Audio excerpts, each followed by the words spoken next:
歡迎收睇理財正道，我係你嘅節目主持人 Cola， 亦都係香港一位保險及資產管理顧問。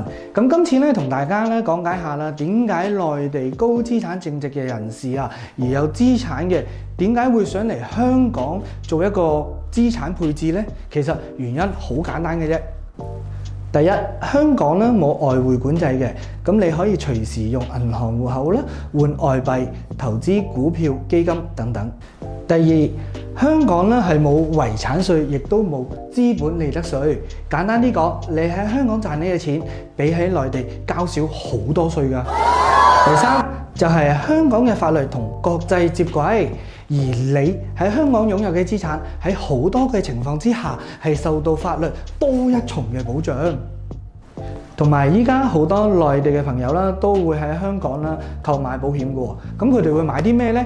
例如高端醫療啦、危疾啦，同埋多元貨幣嘅美元儲蓄保單。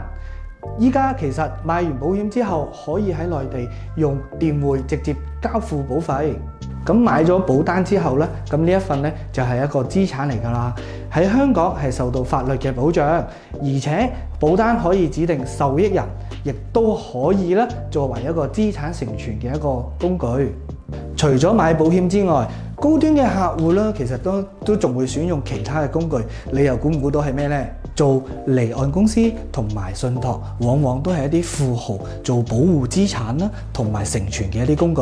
係啊，唔記得提大家喺轉移資產嘅時候，同埋開銀行戶口嗰陣咧，有啲嘢一定要注意嘅。第一，千祈唔好用地下錢莊同埋人頭戶口，呢啲犯法㗎。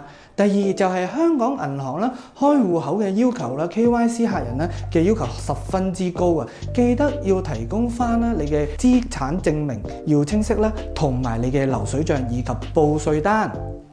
如果你需要查詢保單、開立銀行戶口或者成立離岸公司，記得要揾一個有經驗嘅理財顧問。咁嚟緊定期咧，我都會同大家啦分享一啲資產配置嘅小秘密，同埋記得 subscribe 同埋 share 我哋嘅 channel 啦。拜拜。